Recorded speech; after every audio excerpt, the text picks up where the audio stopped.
Good afternoon students, विनोरी live classes में आप सभी का स्वागत है बेटाओ।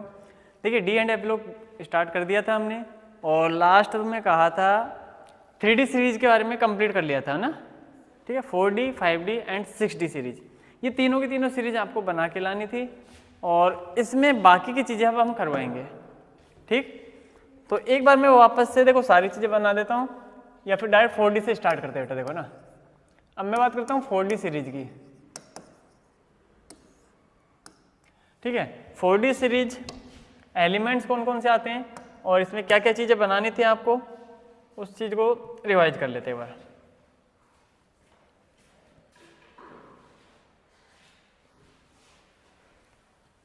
हाँ देखो बेटाओ, एक तो बताया था आपको परमाणु क्रमांक ध्यान रखने थे इसके।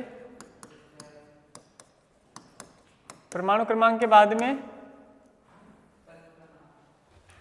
तत्व का नाम, तत्व के नाम के बाद में है ना प्रॉपर उसका जो नाम होगा, स्ट्रिंग में सिंबल लिखा था उसका है ना, उसका नाम लिखा हमने। नाम के बाद में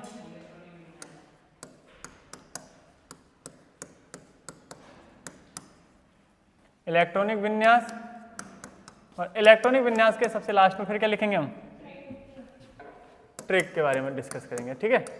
तो यही सब कुछ चीज़ें थी हमारे पास में, परमाणु क्रमांक, तत्व नाम, इलेक्ट्रॉनिक विन्यास एंड उसकी ट्रिक क्या रहने वाली है। क्लियर है। देखो 4D सीरीज की बात करेंगे। 4D सीरीज में कौन कौन से एलिमेंट, अच्छा स्टार्टिंग कहाँ से थी बेटा, ये तो पता है ना तुम्हें, 39 से। तो अगली 40, 41, 42, 43, 44, 5, 46, 47 एंड 48, यहाँ जाके खत्म हो रही थी कैडमियम पे।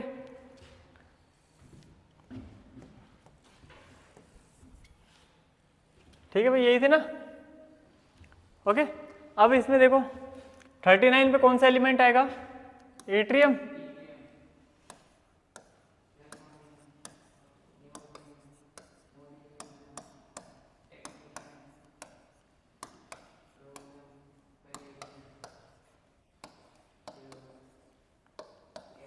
मैंने कहा था इनके नाम लिख के लाना, अगर लिख लियो तो ठीक है। लिखो एक एक फटाफट लिखो। वाई का लिखो ईट्रियम, वाई का नाम लिखना बेटा ईट्रियम,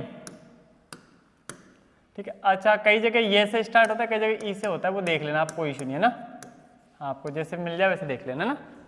जेडा लिखो जिरकोनियम, जिरकोनियम। एनबी क्या होता है भाई, नायोबियम या नियोबियम है ना, नायोबियम लिख देना। ये तो लिख दिया हुआ जिरकोनियम, इसको नियोबियम या नायोबियम कहीं भी कुछ भी मिल जाता है ना।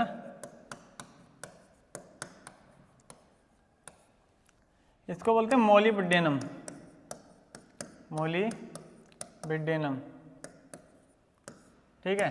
वो हिंदी में मात्रा का आप अपने हिसाब से देख लेना, ठीक है। टीसी क्या होता है भाई, टेक्नीशियम, टीसी होता है टेक्नीशियम, टीसी क्या होता है टेक्नीशियम। आरयू क्या होता है,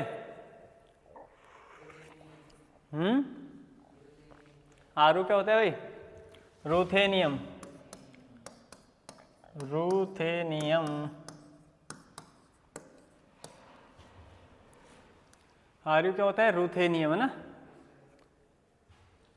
RH क्या होता है, रोडियम। कई जगह डायरेक्ट रोडियम मिलता है, कई जगह हैवी आ जाता है बीच में, तो वो आप अपने हिसाब से कर लेना। कई जगह ये है नहीं मिलता, रोडियम डायरेक्ट लिख देते, कई जगह हैवी हो जाता है रोहिडियम है ना, वही बात है। पीडी तो सब जानते होंगे, अब इसमें तो क्या बताना। पैलेडियम, सिल्वर और कैडमियम, ये तो सुने सुनाए वर्ड है, बाकी ज्यादातर है ना नीचे वाले।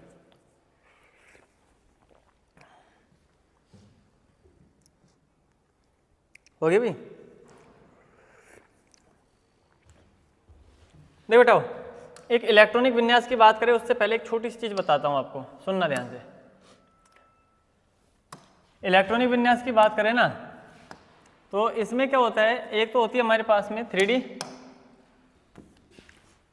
3D series, 4D series, 5D series और 6D सीरीज। इसमें छोटी छोटी 2-3 चीज़ें बता रहा हूँ, याद रखना। देखो 3D में तो एक्सेप्शन जो आते हैं ना बेटा, एक तो आता है 4 और एक आता है 9। 3D में जो एक्सेप्शन आते हैं कौन कौन से आते हैं? 4 और 9। मतलब D के अंदर, 3D के अंदर D में ना तो 4 इलेक्ट्रॉन दिखेंगे कभी, ना ही 9 इलेक्ट्रॉन दिखे। 4 और 9 कभी नहीं आएंगे। देख लो 3D के लिए बनाया था हमने, D की इलेक्ट्रॉनिक देखो 1 2 3, फिर 4 नहीं आए, डायरेक्ट 5 लिखा हमने। 3D के लिए कल इलेक्ट्रॉनिक विन्यास लिखा था, टेबल चल रही थी उसमें D के अंदर पहले वाले एलिमेंट में D1 लिखा, दूसरे में D2, फिर D3, फिर D4 नहीं लिखा, D5 आ गया डायरेक्ट। चौथे नंबर में ऐसे हुआ था ना, ठीक है। तो ऐसे चलता रहा, फिर 5 6 7 8, फिर आगे वापस 9 नहीं आया। 9 के बाद डायरेक्ट, मतलब 8 के बाद डायरेक्ट क्या आया? 10। सही है। तो ऐसे ही चलता है इसमें, मतलब D4 एंड D9 तो नहीं आएगा 3D में, D4 D9 नहीं आता। सिमिलर बात करें 4D में, तो 4D में बेटा 3 चीजें याद रखनी है। एक तो 3, 6 और 9, ये 3 कभी भी D में नहीं आएंगे। ना D3 आएगा, ना D6 आएगा, ना D9 आएगा। D3, D6, D9 4D के अंदर कभी भी नहीं आएंगे, है ना। 4D में कौन कौन से नहीं आएंगे? 3 6 9। 4D में कौन कौन से नहीं आएंगे? 3 6 9, ठीक है। 3D में कौन कौन से नहीं आएंगे? 4 और 9। 4 और 9 3D में। 4D में कौन कौन से? 3 6 9। 5D की बात करूं तो इसमें अकेला बेटा 8 है जो नहीं आता, 8 नहीं आएगा। 5D में कौन सा नहीं आएगा? 8 गायब है। 5D में से कौन सा गायब है भाई? 8। एंड 6D की बात करें तो इसमें 9 नहीं आता, इसमें 9 नहीं आता। ये चारों एक्सेप्शन है इसके, बस हो गया, इनसे इलेक्ट्रॉनिक विन्यास पूरा हो जाएगा। क्लियर है बात, है ना। कौन कौन से बताए भाई आपको? 3D में कौन सा था? 3D 4 और 9, ठीक है। 4D में कौन सा था? 3 6 और 9। 5D में कौन सा है? 8 एंड 6D में 9। ओके, ये एक्सेप्शन है जो कभी भी नहीं आएंगे। ओके, अच्छा ये तो नाम लिख लिए होंगे आपने, इनको छोड़ो है ना। इलेक्ट्रॉनिक विन्यास पे चलते हैं। देखो बेटा 18 जो वर्ग होता है ना, हीलियम, नियोन, आर्गन, ये याद है ना पूरा? Helium, neon, argon, krypton, xenon, radon. Helium, neon, argon, krypton, xenon, radon. देखो 4th वाली जो लाइन स्टार्ट होती है ना बेटा, 4th वाली 3D लाइन जो होती है वो 4थी लाइन में आती है। 4D आती है वो 5वीं में आती है, फिर आती है 6 में आती है, और ऐसे 7th और चलेगी लास्ट में। तो जस्ट ऊपर वाला उसमें अक्रिय विन्यास लिखना पड़ता है। जैसे कल हमने 4th वाली लाइन लिखा है ना 3D सीरीज के लिए लिखा, तो इससे पहले लिखा था आर्गन। कल के इलेक्ट्रॉनिक विन्यास देख लो, सब में ऐसे लिखा था हमने आर्गन। सही है। इसका मतलब ये है कि अब हम किसके लिए लिख रहे हैं? 4D के लिए। ये था बेटा 3D में, मतलब ये था 3D के लिए, ये 4D के लिए, 5D के लिए और 6D के लिए। 3D के लिए लिखा तो आर्गन, 4D के लिए लिखूंगा तो क्रिप्टॉन, अगले में आएगा जिनोन, फिर अगले में क्या आएगा? रेडॉन। पहले में आर्गन, दूसरे में क्रिप्टॉन, तीसरे में जिनोन, चौथे में रेडॉन। मतलब अभी के अकॉर्डिंग हम बात करेंगे क्रिप्टॉन की, ठीक है ना। क्रिप्टॉन तो आएगा, क्रिप्टॉन तो आएगा। सामान्य इलेक्ट्रॉनिक विन्यास लिखवाए थे इनके, क्योंकि 4D सीरीज है तो एक तो आएगा 4D 1 to 10 और एक आएगा 5S 1 to 2। लेकिन ये तो 4 कौन सी है? 4D है ना, 0 से 2 कर रखा था इसमें। देखो एक बार सामान्य इलेक्ट्रॉनिक विन्यास देखो, 4D सीरीज का लिखवाया है, कल लिखवा दिया था ना, जस्ट टेबल बनाई थी उससे पहले। सामान्य इलेक्ट्रॉनिक विन्यास 4D सीरीज का देखो, मिल गया, मिल गया ना। 4D सीरीज के लिए क्या बेटा? 4D 1 से 10, 5S 0 से 2, ठीक है। अब सुनो, इसमें इलेक्ट्रॉन की स्टार्टिंग करेंगे D में पहला। कैसे लिखोगे? क्रिप्टॉन 4D1 5S 2, यहां से स्टार्टिंग करेंगे। S में अधिकतम 2, D में पहला इलेक्ट्रॉन। अगले पे चले, जिरकोनियम पे आ जाओ भाई। अगले पे क्रिप्टॉन 4D2 5S2, D में 2 पे आ गए, ठीक है। ऐसे ही अगले में क्या आएगा बेटा? Krypton 4D3 5S2। ऐसा आना चाहिए, आना चाहिए। लेकिन हमने क्या बताया बेटा कि इसमें 3 नहीं आता, एक्सेप्शन है। एक्सेप्शन है तो 3 का क्या करें? 3 का क्या करें भाई? यहाँ से एक इलेक्ट्रॉन उठाएगा और यहाँ पटक लेगा, 3 नहीं आएगा, कितना हो जाएगा, 4 हो जाएगा।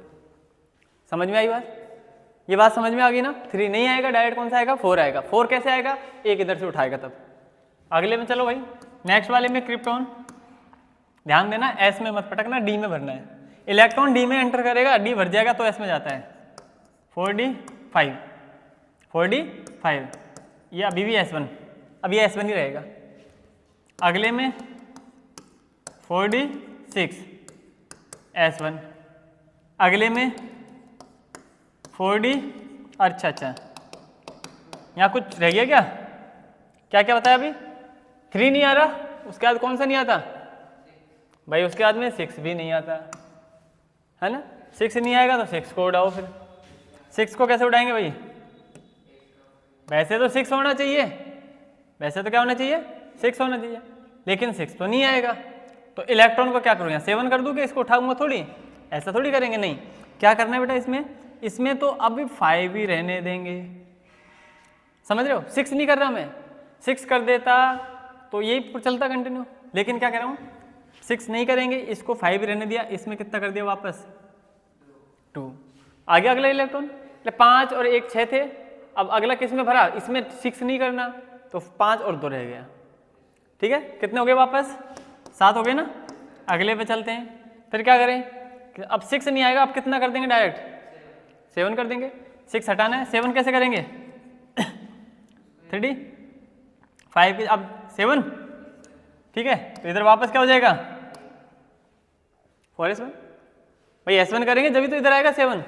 देखो ये भी ऐसे ही एक एक याद करोगे तो भूल जाओगे, वो ऊपर से लिंक करते हुए चलोगे तो ही याद रहेगा। बस इतना याद रखा, 3 नहीं आएगा, 6 नहीं आएगा, 9 नहीं आएगा। जहाँ 3 आ रहा है उठा के उधर से ले आओ। इसमें 6 बन रहा था तो अगला इलेक्ट्रॉन इधर पहुंचा दिया, सही है ना। फिर आगे चले, फिर इसमें 6 बन रहा था तो इधर से उठा के वापस यहाँ लिया है, 7 कर दिया। नेक्स्ट फिर क्या आएगा, 8 कर दो, 5s1। अब इसके बाद में 9 आता, पर हमें पता है 9 भी नहीं आएगा, 9 नहीं आता ना। 9 नहीं आएगा तो फिर क्या करना पड़ेगा इसको। अब सुनो, ये इंपॉर्टेंट है, इसको कर देंगे 10 और इसका इलेक्ट्रॉन भी उठा के इसमें रख दिया। वैसे तो 9 होते पर इसको भी उठा लाते हैं। और कल भी मैंने कहा था एकमात्र बेटा ये पैलेडियम है, ये ऐसा एलिमेंट है जिसमें डी के एस के अंदर 0 इलेक्ट्रॉन आते हैं।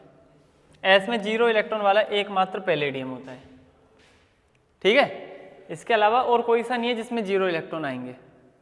अब इसके बाद में अगले पे चले, सिल्वर पे, तो ये तो फुल भर गया, एस में पहुंचा। अब तो 4d10 5s1 और ऐसे इसको क्या कर देंगे 4d10 5s2, बस हो गया और क्या, ठीक है। वैसे डायरेक्ट एक एक के लिए रट नहीं सकते, भूल जाओगे, लिंक करके याद करना पड़ेगा, ऊपर से नीचे आओगे इस तरीके से। बस इतना लिख लेना। इसमें एक्सेप्शन कौन कौन से, 3 6 9, ये इलेक्ट्रॉन डी में नहीं आएंगे, सही है ना। बस वो याद रहेगा तो लिंक कर देंगे, इसको पूरा मिला देंगे हम। फटाफट लिखो इलेक्ट्रॉनिक विन्यास को।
हो गया?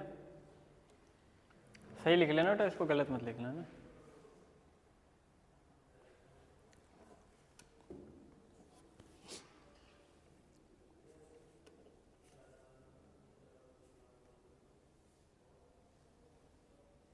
करें आगे? रही बात इसकी ट्रिक की, लिख रखी है क्या आपने? अच्छी बात है, लिख रखी है तो, नहीं तो वो मैं लिखवा रहा हूँ। जो भी आपको याद है वो लिख लेना, अगर पहले की याद है तो, नहीं है याद तो अब लिख लेना ना। देखो यारी, सुन लेना एक बार, यारी जरा निभाना मौत तक, ठीक है? ये 5 वर्ड यहाँ तक हो गए। यारी जरा निभाना मौत तक, रुकावट राह, रास्ते को बोल रहे ना, राह पड़े अगर कोई में अब वो सीडी आ रहा है लेकिन ठीक है याद रख लेना ना। रुकावट राह में पड़े अगर कोई, रुकावट राह में पड़े अगर कोई, यारी जरा निभाना मौत तक, रुकावट राह में पड़े अगर कोई, ठीक है? तो इसमें लिखनी है वो, लिख लेना पहले में, यारी जरा निभाना, फटाफट लिख लो इसको, है ना, मौत तक, रुकावट राह में पड़े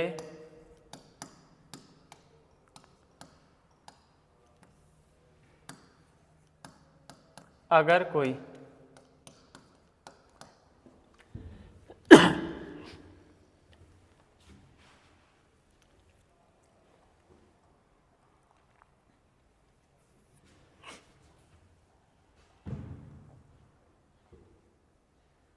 हो गया?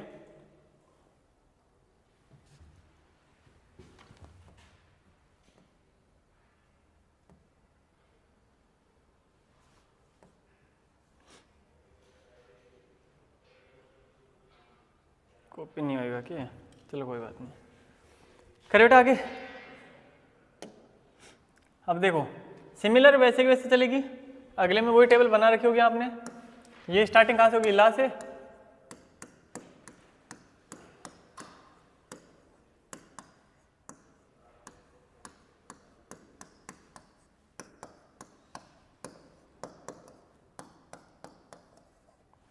यही है ना भाई?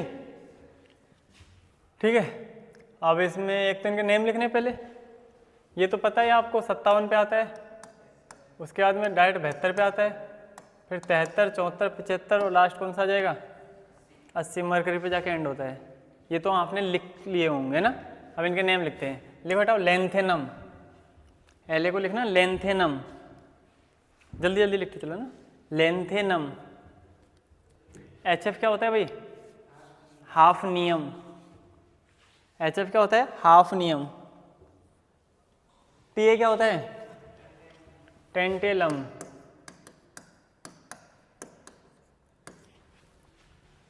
TA क्या होता है भाई? टेंटेलम। W जानते होंगे, खूब सुना है, टंगस्टन। सबसे ज़्यादा गलनांक होता है ना, टंगस्टन। RE क्या होता है? रेनियम। हैवी लिखा हुआ मिल जाए तो अच्छा है ना। OS क्या होता है? खूब सुना होगा इसको तो, ओस्मियम। OS क्या होता है बेटा? ओस्मियम। OS क्या होता है? ओस्मियम। IR क्या होता है? इरीडियम। IR क्या होता है बेटा? इरीडियम। IR क्या होता है? इरीडियम। PT तो खूब अच्छे से सुन रखा होगा, प्लेटिनम। AU क्या होता है? गोल्ड, है ना? AU क्या होता है भाई? गोल्ड। और HG क्या होता है? मरकरी। मरकरी, पारा, जो भी कहो उसको ना, ठीक है, मरकरी चलेगा नाम। ओके,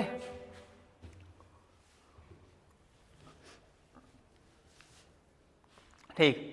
अब बात करते हैं इसके इलेक्ट्रॉनिक विन्यास की। ओके, अब इलेक्ट्रॉनिक विन्यास में अभी तो बताया तुम्हें कि इसके लिए कौन सा है बेटा? जिनोन। फर्स्ट वाली लाइन के लिए आर्गन, दूसरे के लिए क्रिप्टोन, तीसरे के लिए जिनोन। सबसे पहले जिनोन तो आएगा ही आएगा, XE। अब क्योंकि 5D है तो पहले 5D आएगा, फिर 6S आएगा, सही है ना?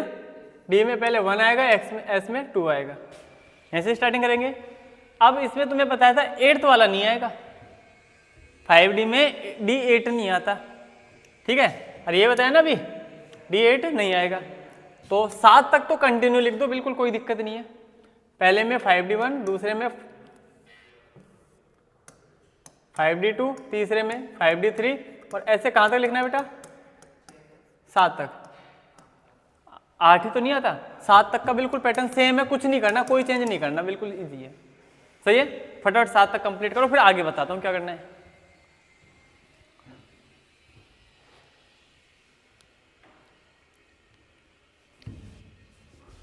स्टार्टिंग के 7 एलिमेंट हो जाएंगे, इससे फटाफट करो ना।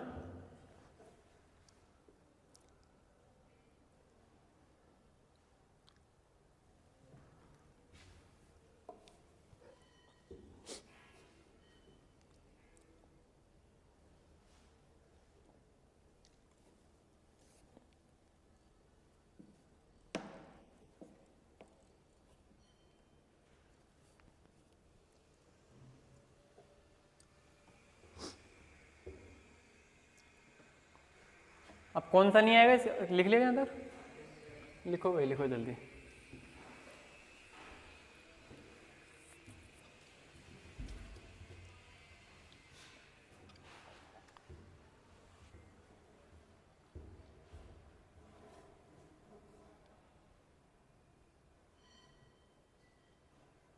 ठीक है, अब क्या करना है बेटा?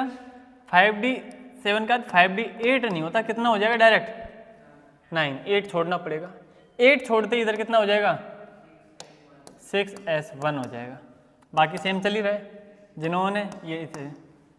फिर अगले में 5D10, पहले ये भरेगा 6S1 XE। फिर अगले में अब तो 10 से ज़्यादा भर नहीं सकते, इधर हो जाएगा 6S2 और ये XE। समझ गए ना?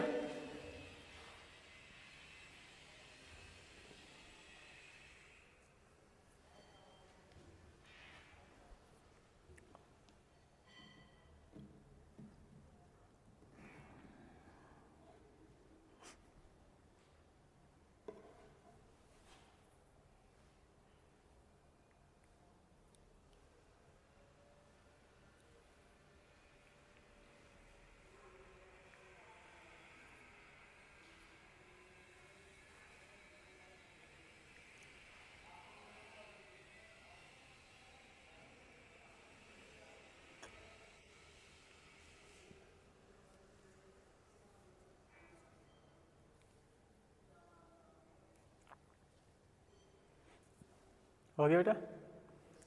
ठीक है, क्या बच गया इसमें? और ट्रिक और रह गई ना, सुन लो एक बार।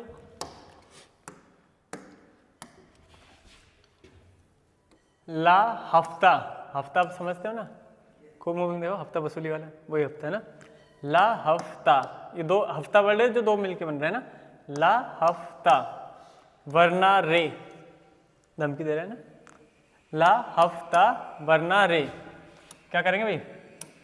मारा कोटी होंगी और तो क्या होगा ना, ओसामा इधर पिटाई और होगी, है ना। मतलब दो दो अलग अलग तो तोड़ दिए ना, यहाँ तक का सिस्टम अलग। ला हफ्ता वरना रे, ओसामा इधर पिटाई और होगी। ओसामा, ये ओसामा मिट गया, ओसामा इधर पिटाई और होगी। ठीक है, तो इसको ऐसे ऐसे लो। पहले में लिखना ला हफ्ता को दो आधे भागों में तोड़ देंगे, हफ्ता, है ना, उसमें हफ्ता है। ठीक है, वरना रे ओसामा इधर पिटाई और होगी। ठीक है, कई बार क्या होता है, बच्चा ये तो लाइन तो रट लेता है पर इसके हिसाब से उसको लिखने की प्रैक्टिस नहीं करता, फिर ये पता नहीं होता इधर वाले में ई आर आएगा कि आई आर आएगा, ये कंफ्यूजन में रहता है वो। इधर का इतना तो पता है ई आर सा आर आर कुछ आएगा, लेकिन ई आएगा आई आएगा वो भूल जाता है ना। तो थोड़ा सा ये लाइन लिख करके फिर इसको लिखा करो बिना देखे। लाइन तो रट ली, उसके बाद इसको लिखा करो बिना देखे, फिर मैच करो कौन से में दिक्कत आ रही है, उसको देखो ये गलती हो रही है, फिर उसको वापस लिखो, ऐसे याद होंगे वो। और फिर एक बार वो याद हो गए ना, फिर ये भूल जाओगे ट्रिक, लेकिन वो नहीं भूलोगे। हो गया यहाँ तक? नेक्स्ट वाले पे चले अगले। अगला कौन सा आएगा भाई अब? अरे अगला कौन सा आएगा भाई? 6D। हाँ तो करते हैं 6D की बात। 6D सीरीज, इसमें भी वही रहेगा बेटा, है ना। अरे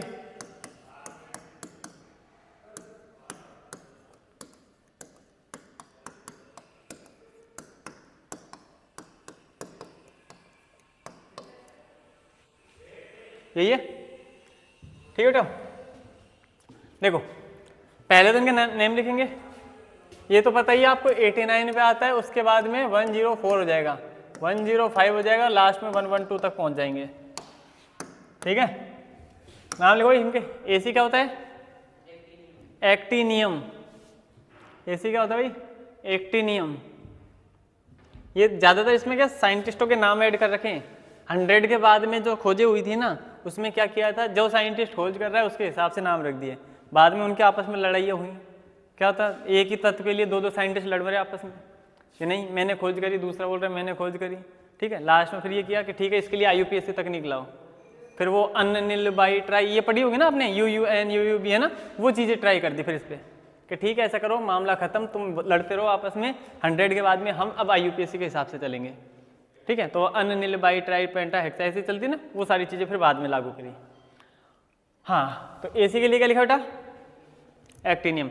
अब इसके बाद में क्योंकि 104 आ गया, 104 105 100 के बाद वाले आ गए, तो ये साइंटिस्टों के नाम स्टार्ट हो गए थे ना। RF लिखो, रदरफोर्डनियम। रदरफोर्ड के नाम से था ये, रदरफोर्डनियम। DV क्या होता है भाई? डूबनियम है ना, ये डूबेनियम लिख देते हैं। DV डूबनियम या डूबेनियम। हाँ बेटा SG क्या होता है? सिबोर्गियम, कुछ ऐसा होता है ना। अब आप देख लेना अपने अकॉर्डिंग जैसे भी लिखना चाहो। सिबोर्गियम। BH bohrium. BH क्या होता है भाई? बोरियम। HS हैस्मियम। कई जगह हैसियम लिखेगा, कई जगह हैस्मियम मिलेगा, ठीक है। कई जगह आपको ये मिलेगा बेटा हैसियम, और कई जगह हैस्मियम ऐसा मिल सकता है ना, तो वो कोई इशू नहीं है ना, हैसियम, ठीक है। MT क्या होता है? मिटनेरियम। मिटनेरियम है ना, मिटनेरियम।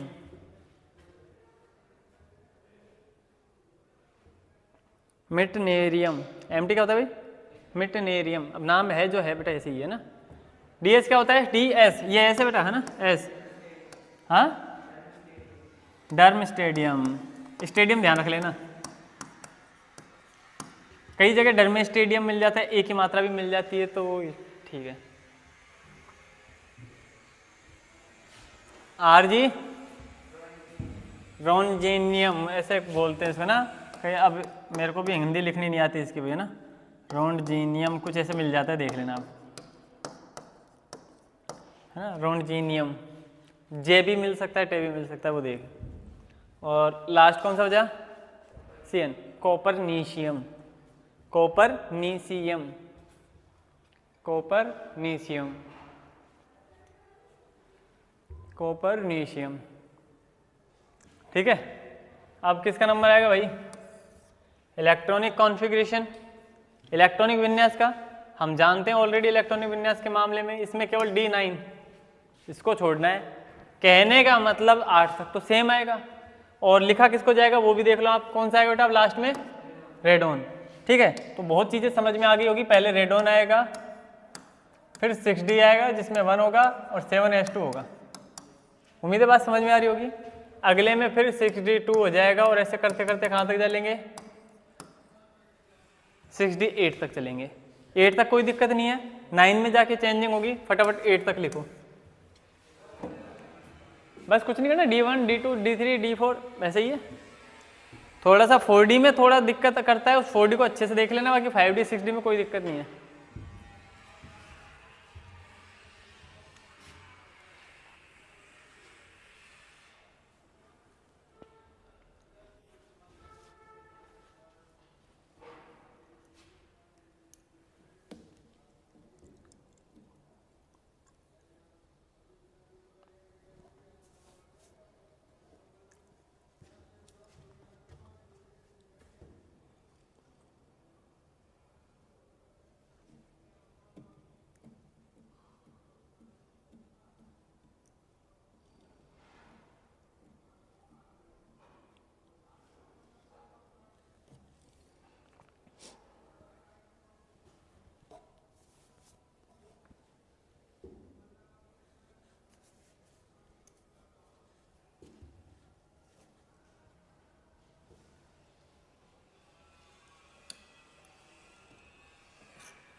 हो गया। अब लास्ट क्या बचा इसका, वो ट्रिक वाला पोर्शन बचा है ना। देखो अच्छा आर डी शर्मा, मैथ की बुक आती है आर डी शर्मा की, है ना, 10th में सुनी हो नाम तो ना, मैथ की बुक आती है आर डी शर्मा ना, उसकी बुक की बात करें। अच्छा आर डी शर्मा बुक है मस्त धांसू, ठीक है, आर डी शर्मा की बुक कैसी है भाई, मस्त धांसू ना। अच्छा आर डी शर्मा की बुक है मस्त धांसू, रख ले चीनू, चीनू कोई होगा लड़का लड़की जो भी मानो आप, उसको बोल रहे रख ले भाई, बढ़िया बुक है, अच्छी बुक है ना, वही बात है। ठीक है, तो लिख लो फटाफट इसको ना। अच्छा आर डी शर्मा, तो वो आर डी ऐसे ही मिलेगा आपको ना, उससे ध्यान रख लेना। तो ये थोड़ा सा ऐड कर दिया की, तो वो बुक मिल जाएगा। है कैसी है बेटा, मस्त धांसू,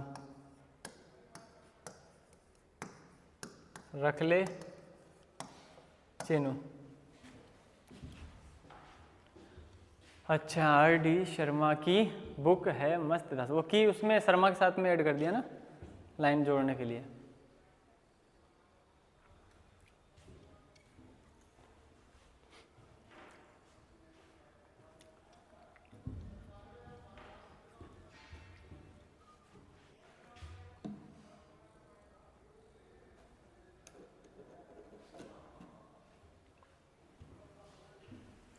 हो गया, बस ये हो गई सारी बातें।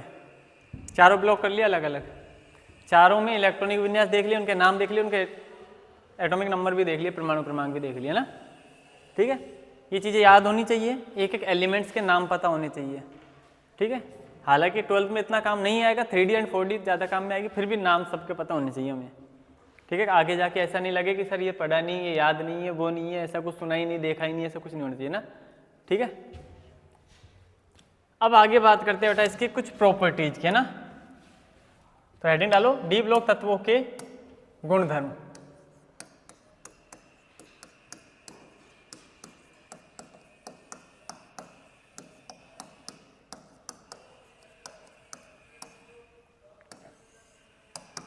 डी ब्लॉक तत्वों के गुणधर्म। देखो बेटा इनके गुणों की चर्चा करें, बहुत ज़्यादा डिफिकल्ट गुण नहीं है, छोटी छोटी प्रॉपर्टीज है, अच्छे से सुनते रहना, पढ़ते रहना। देखो सबसे पहली बात, अच्छा एक एक पॉइंट पढ़ेंगे इसमें ना। पहला पॉइंट लिखो बेटा धात्विक गुण।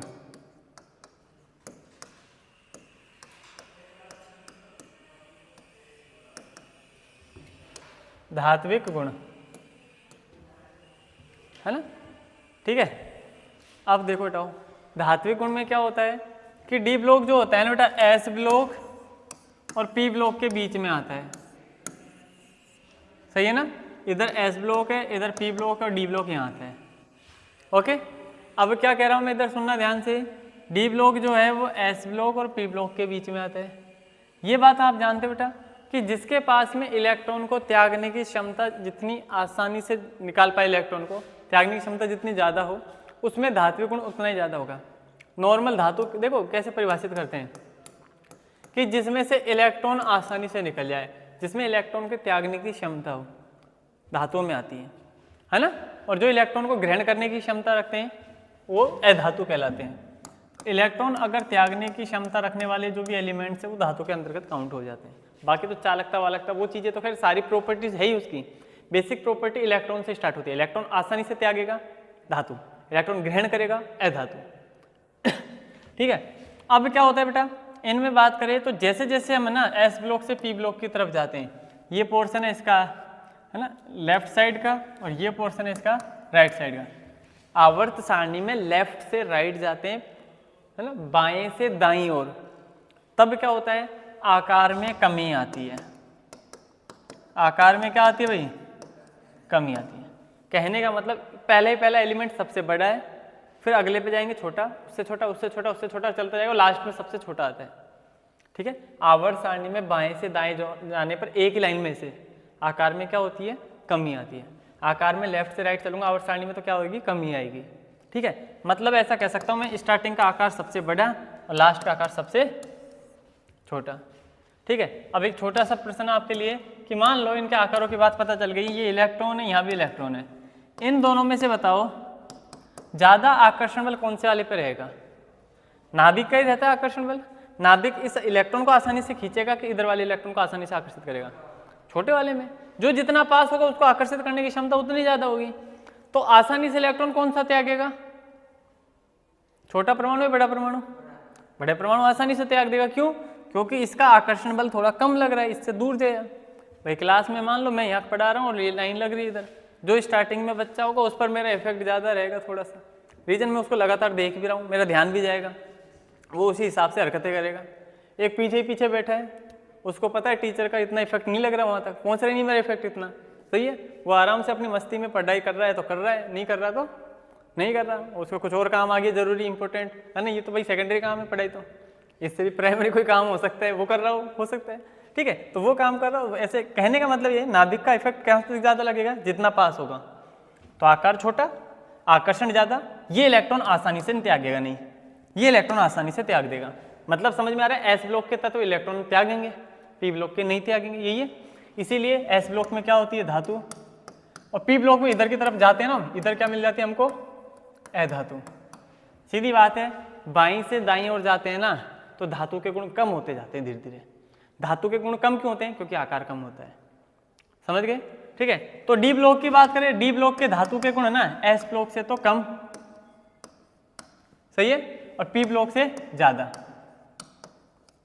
क्यों होंगे इससे ज्यादा? समझ गए ना, इसका आकार बड़ा रहेगा, इसका आकार छोटा हो जाएगा। ये बात क्लियर हुई, ठीक है। लिखो इसमें डी ब्लॉक के तत्व, डी ब्लॉक के तत्व धात्विक गुणों में, धात्विक गुणों में एस ब्लॉक से कम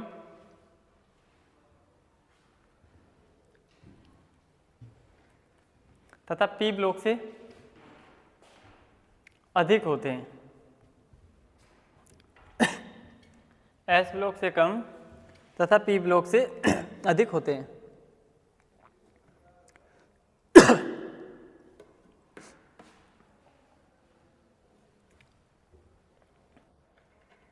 लेकिन अब ये लेकिन इसलिए लिखा है बेटा, ये लास्ट के जो 4 एलिमेंट आते हैं ना, चारों के चारों कौन कौन से थे?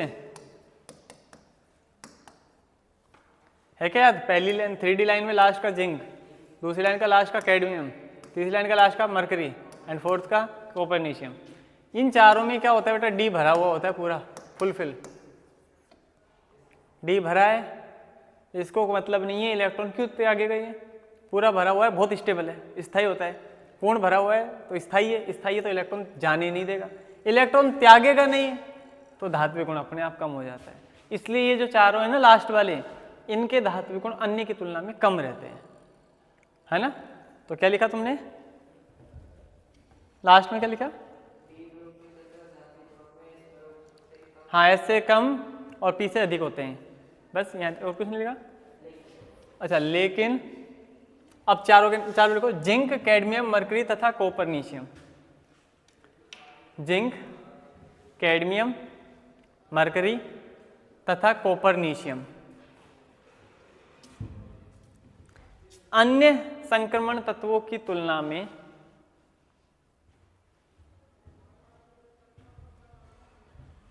कम धात्विक गुण रखते हैं।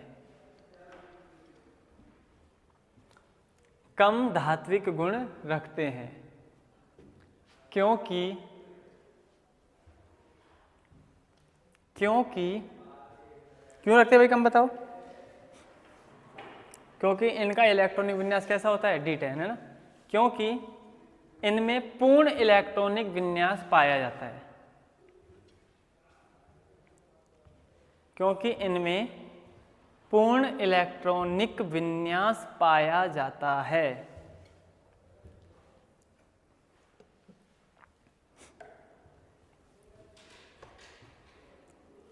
ठीक है, आगे करें।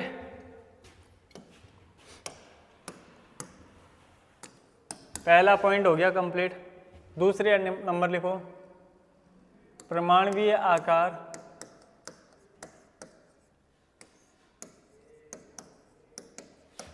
व त्रिज्या, atomic size and radius, atomic size and radius, परमाणुीय आकार एंड त्रिज्या।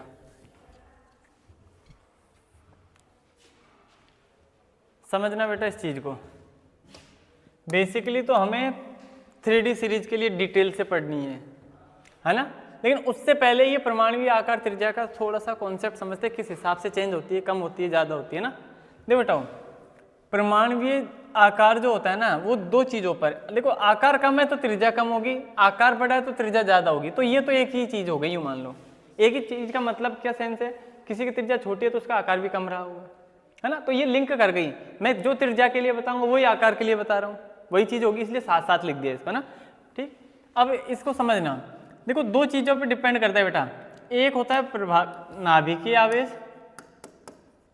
इसको बोल देते हैं नाभिकीय आकर्षण बल, नाभिकीय आकर्षण बल। एक तो ये होता है जिस पर निर्भर करता है आकार, और दूसरा होता है बेटा इलेक्ट्रॉन इलेक्ट्रॉन प्रतिकर्षण बल।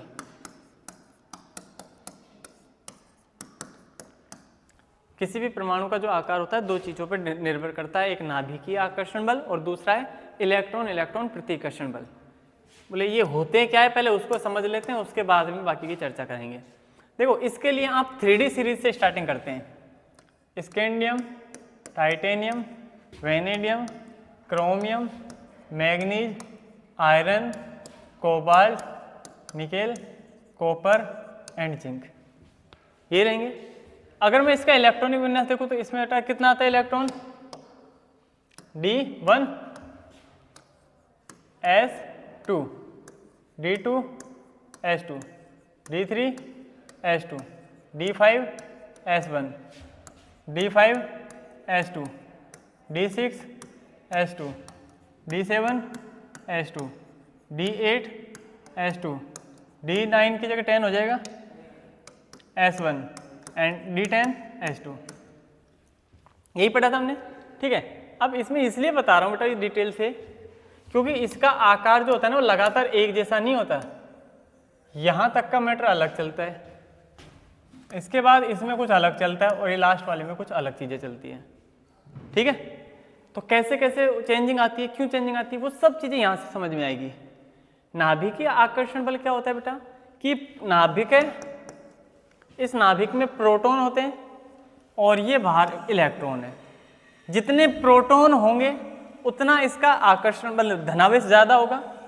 भाई मान लो मैं कह रहा हूँ अभी आपके पास में 2 ही प्रोटॉन है तो 2 धनावेश है, 2 धनावेश इधर के इलेक्ट्रॉन को अपनी ओर आकर्षित कर रहे होंगे। 2 के जगह में 3 प्रोटॉन रख दूँ इसमें तो 3 धनावेश हो गए, 3 धनावेश ज़्यादा आकर्षित करेंगे। तो जैसे जैसे धनावेश बढ़ेंगे या फिर परमाणु क्रमांक बढ़ेगा, परमाणु क्रमांक का सीधा मतलब प्रोटॉन से होता है, जितने परमाणु क्रमांक उसमें प्रोटॉन की संख्या भी उतनी। सही है ना, प्रोटॉन का मतलब ही परमाणु क्रमांक से, सीधी बात जानते हो। ठीक, जैसे स्कैंडियम 21 नंबर पे आ रहा है तो 21 प्रोटॉन है इसमें, 21 धनावेश। टाइटेनियम की बात करूं तो 22 हो गए, वेनेडियम में 23 हो गए, और ऐसे लगातार 30 तक जा रहा है, बढ़ रहा है। मतलब नाभिकीय आकर्षण बल तो लगातार स्कैंडियम से जिंक तक बढ़ेगा क्योंकि धनावेश बढ़ रहा है। क्या ये बात समझ में आई क्या आपको, ये बात समझ में आई क्या, है ना। लगातार क्या बढ़ेगा भाई, नाभिकीय आकर्षण बल तो लगातार बढ़ेगा जैसे जैसे परमाणु क्रमांक बढ़ता है। ठीक, ये क्या करता है भाई नाभिकीय आकर्षण बल, ये बताओ बेटा। ये नाभिक है, इसका इस इलेक्ट्रॉन पर आकर्षण बल ज्यादा है, मान लो ज्यादा है तो अपनी तरफ खींचेगा इसको, ये नाभिक अपनी तरफ खींचेगा तो इसका आकार छोटा होगा कि बड़ा होगा, छोटा होगा, है ना भाई। इधर के मान लो यहाँ भी इलेक्ट्रॉन है, इसको भी अपनी तरफ खींचेगा, तो जब तीनों सब इसकी तरफ जा रहे हैं इसका मतलब परमाणु का आकार छोटा होता है, तो ये आकार को कम करता है। प्रभावी नाभिकीय आवेश आकार को क्या करता है बेटा, कम करता है, व्युत्क्रमानुपाती होता है। जितना ज्यादा नाभिकीय आकर्षण बल होगा आकार उतना ही कम होगा। क्या ये बात क्लियर हो रही है क्या, क्या कहा मैंने, नाभिकीय आकर्षण बल जितना ज्यादा होगा आकार उतना ही कम होगा। दूसरी बात आती है इलेक्ट्रॉन इलेक्ट्रॉन प्रतिकर्षण बल क्या है बेटा। तो देखो डी के अंदर 5 कक्षक होते हैं, ऐसे 5 कक्षकों में इलेक्ट्रॉन आएंगे एक एक, सही है। अब मैं बात कर रहा हूं इसमें डी में कितने इलेक्ट्रॉन, 1, इसमें कितने हो गए 2, इसमें कितने हो गए 3, अब कितने हो गए 5, इसमें भी 5, यहाँ तक कोई दिक्कत नहीं है। सारे इलेक्ट्रॉन एक एक इलेक्ट्रॉन बैठे हैं एक कक्षक में, एक कक्षक में एक एक इलेक्ट्रॉन बैठे हैं, आपस में कोई दिक्कत नहीं, इसलिए 5 तक का सिस्टम में कोई दिक्कत नहीं है। जैसे छठे नंबर का आया, ये इलेक्ट्रॉन की पेयरिंग स्टार्ट हो गई, युग्मन स्टार्ट हो गया। युग्मन होते ही इनका आपस में प्रतिकर्षण लगेगा। अरे दो नेगेटिव चार्ज को एक जगह रख रहे हैं हम, एक जगह रख रहे हैं तो उनमें प्रतिकर्षण मिलेगा, उसको कह रहे हैं हम इलेक्ट्रॉन इलेक्ट्रॉन प्रतिकर्षण बल। 5 तक कुछ नहीं है। 5 के बाद जैसे ही पेयरिंग होना स्टार्ट हुआ, फिर ये 6 में, ये 7 में, 8 में, 3 में होगा, 6, 7, 8, ठीक है। इसके बाद में डायरेक्ट कौन सा आ गया, 10। 10 का मतलब सारे के सारे पेयरिंग हो गए, सही है। इलेक्ट्रॉन इलेक्ट्रॉन प्रतिकर्षण बल और ज्यादा बढ़ेगा। तो समझना इस चीज को ना, एक इलेक्ट्रॉन इलेक्ट्रॉन प्रतिकर्षण बल क्या कर रहे हैं कि ये नाभिक है, इससे मतलब नहीं है, इसको छोड़ो। एक इलेक्ट्रॉन यहाँ है, एक इलेक्ट्रॉन है, इनमें प्रतिकर्षण लग रहा है तो खिंचाव हो रहा है, एक दूसरे से दूर भग रहे हैं, इसके आकार को बढ़ा रहा है ना। तो दो चीजें हुई, एक आकार को घटा रहा था, दूसरा आकार को बढ़ाएगा। एक आकार को घटा रहा है, दूसरा आकार को बढ़ाएगा। इतनी बातें समझ में आई क्या, है ना। बस अभी के लिए तो इतना ही करेंगे, फिर उसको बाद में बताऊंगा डिटेल से इसमें क्या फर्क पड़ रहा है, थोड़ा सा भी तो लिंक हुआ होगा, है ना। तो ठीक है बेटा, ऐसा करेंगे, इसको कल ही मैं वापस से बता दूंगा ना, शुरू से कर लेंगे एक बार, सारी चीजें फिर से बता देंगे। ये दोनों पॉइंट तो क्लियर हो गए ना, इनको वापस बता के फिर इस पर क्या प्रभाव पड़ा, कैसे कैसे इसको 3 भागों में क्यों तोड़ा, वो सारी चीजें समझेंगे हम। ओके, आज की क्लास हम यहीं समाप्त करते हैं, नेक्स्ट क्लास में मिलेंगे। Thank you.